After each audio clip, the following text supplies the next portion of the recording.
Hi, my name is Colette Cox. I'm the Family Navigation Manager for Progressive Community Services. Today we're going to talk about how Progressive Community Services in the Family Navigation Department uses different outreach techniques to teach the community at large about charting the life course and our mission and values, and why we are so passionate about charting the life course. As I said, I work at Progressive Community Services. We are a county SB 40 board. And in the Family Navigation Department, we focus a lot on reaching the all and families who usually don't utilize formal service systems for whatever reason.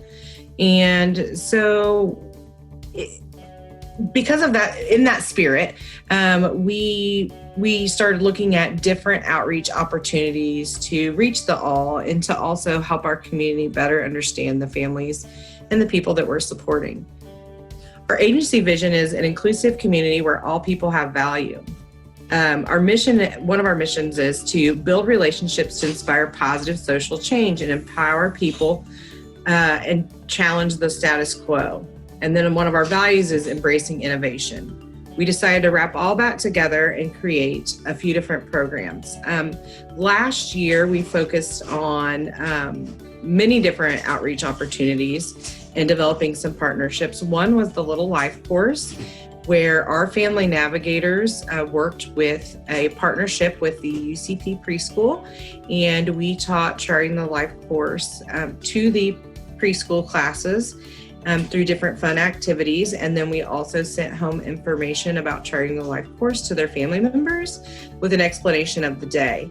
And during that time, we also sent things like the 4-pager and the early childhood guide to help them think through some of those different planning pieces. And we did that for all the children in the class, and it was an inclusive preschool class, so there were both students with and without disabilities. We had our Good Life groups that we started in 2016. We continued those. We added in Facebook Live and Zoom sessions to try to meet people where they are. Not everyone was able to come to the in-person sessions, so we added some quick Facebook Lives that were about 5 or 10 minutes and some recorded Zooms that we put out on our social media, emailed through our listservs, and gave families an opportunity to learn about different principles and concepts for Charting the Life course. We also participated in the Regional Transition Network.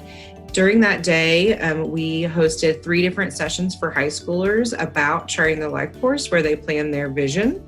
And they talked about what they do after high school and what that might look like for them.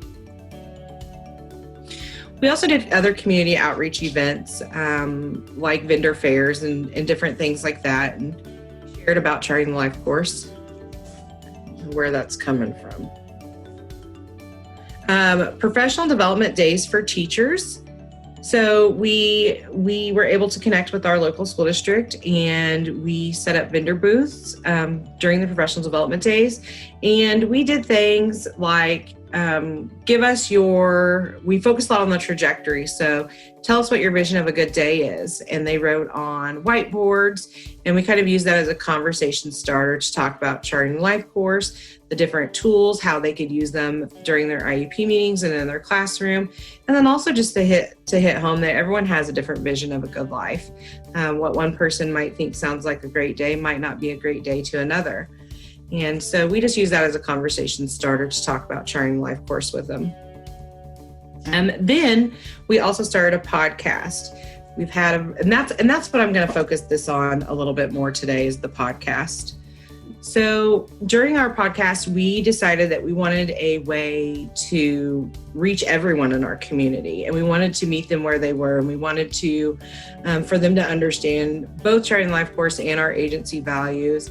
And because we know without the community support, our vision of an inclusive community, it's harder to reach if the rest of the community isn't participating with us. So we lined up some really good guests. We've had Dr. Reynolds has been on before to share about Charting the Life course and how it came about. We've also had Dr. Kelly Henry, who has shared about life experiences. That's a great episode. If you haven't listened, you should check it out. She talks about how life experiences are so important and how without them, it really just impacts the structure of and their trajectory for the rest of their life. So she does a really great job kind of rounding that out for everyone. We also had Tara Stoll come on. She was a leader in our community before she moved to Oregon. She's now the director of the ARC in Jackson County, but she was on our board of directors, and she's very invested in Charting the Life course personally. She has a daughter with a disability, and she kind of talks about how she uses those in IEP meetings, how she uses the Charting Life course tools and her vision tool to plan for her daughter. And I think that helped other families to understand how they could put Charting Life course into action in their own lives. In our podcast, we don't necessarily advertise that this is the principle we're going to be working on today. We just know going in, we are going to be talking about the all, or we are going to be talking about life experiences, or we're going to be talking about family systems. And we kind of bring it back around and help people to see the importance of it. Since our podcast has gotten going, we have had city council members reach out and want to know if they could be on the podcast, how they could help, how they could learn more, how they could be more inclusive. So here's a map of our pins or our progress. So we didn't expect we've not done a whole lot of promotion on this, so we did not expect for it to gain the listenership that it has in the short amount of time. But we have listeners in 15 different states, 49 cities, and 3 countries. We need to update this. We probably have a little bit more now. And this is just kind of organic reach through our Facebook page and our personal social media channels, but we've not done any paid promotion on this. We kind of share it 1 or 2 times. We're not super into, we want to, but we just have other tasks going on, and it kind of already picked up speed faster than we expected it to.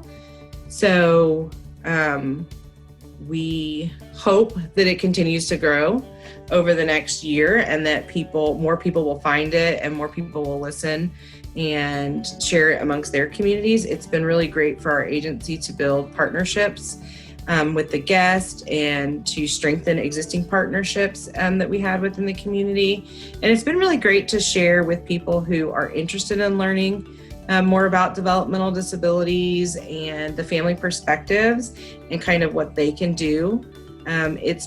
It's been a lot of light bulb moments for people in our community who want to go into action and be a support to the agency and to kids at their school, that go to school with their children and different things like that.